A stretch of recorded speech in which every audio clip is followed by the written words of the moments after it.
So ಇದು ಈಗ ನೋಡಬೇಕು ಯಾರು ಕ್ಯಾಂಡಿಡೇಟ್ ಆಗ್ತಾರೆ.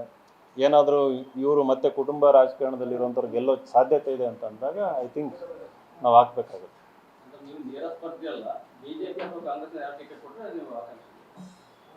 ಹೌದು.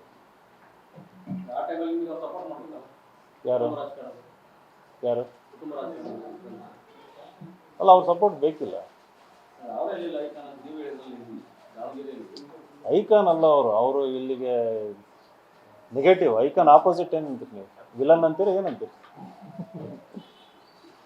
ಅದ್ರ ಆಪೋಸಿಟ್ ವಿನಯ್ ಕುಮಾರ್ಗಲ್ಲ, ದಾವಣಗೆರೆ ಜನತೆಗೆ ಕುಟುಂಬ ರಾಜಕಾರಣ ಬೇಕಿಲ್ಲ. ನೀವೆಲ್ಲಾದರೂ ಹೋಗಿ ಒಂದು ಮೈಕ್ ಇಟ್ಕೊಂಡು ಒಪಿನಿಯನ್ ಕೇಳ್ಕೊಂಬಂದು ಕುಟುಂಬ ರಾಜಕಾರಣದ ವಿರುದ್ಧ ಇರುವಂಥದ್ದು ಇಡೀ ದಾವಣಗೆರೆ ಜನತೆ. ಸೊ ನಾವು ಬಯಸ್ತಾ ಇರೋದೇನಪ್ಪ ಅಂತಂದರೆ ಅಧಿಕಾರ ವಿಕೇಂದ್ರೀಕರಣ ಆಗಲಿ, ಹೊಸಬರಿಗೆ ಅವಕಾಶ ಸಿಗಲಿ, ರಾಜಕೀಯ ಹಿನ್ನೆಲೆ ಇಲ್ಲದವ್ರಿಗೆ ಅವಕಾಶ ಸಿಗಲಿ ಕ್ಷೇತ್ರದಲ್ಲಿ ಅಂತ. ಯಾವುದೋ ಪಕ್ಷದಲ್ಲಿಲ್ಲ ನನ್ನನ್ನು ಕಾಂಗ್ರೆಸ್ಸಿಂದ ಉಚ್ಚಾಟನೆ ಮಾಡಿದ್ದಾರೆ. ನಾನು ಯಾವುದೇ ಪಕ್ಷದಲ್ಲಿಲ್ಲ. ಬಟ್ ಕೆಲವೊಂದು ಈ LJP ಪಕ್ಷ ಬಂದು ಅಪ್ರೋಚ್ ಮಾಡಿದೆ, ನಮ್ಮ ಪಕ್ಷದಿಂದ ನಿಲ್ಲಿ ಅಂತಂದು. ಆಮೇಲೆ ನ್ಯಾಷನಲ್ ಪೀಪಲ್ ಪಾರ್ಟಿ ಅಂತಂದು ಅವರು ಬಂದು ನನ್ನನ್ನು ಅಪ್ರೋಚ್ ಮಾಡಿದ್ದಾರೆ, ನಮ್ಮ ಪಕ್ಷದಿಂದ ನಿಲ್ಲಿ ಅಂತಂದು.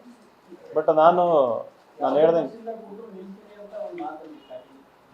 ಯಾವುದೇ ಅಂದ್ರೆ ರಾಷ್ಟ್ರೀಯ ಪಕ್ಷ. ಹೌದು.